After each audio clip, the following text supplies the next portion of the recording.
ওমা টিফিনটা দাও, দেরি হয়ে যাচ্ছে তো। দিচ্ছি, এ নাও, যাও, টাটা।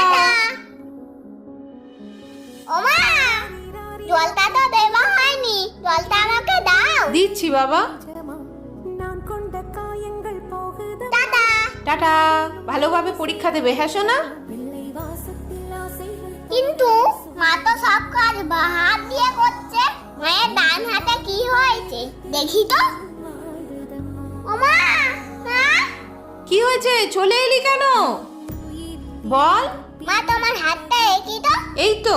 এটা না ওইটা। মা তোমার হাতটা কি করে কেটে গেল?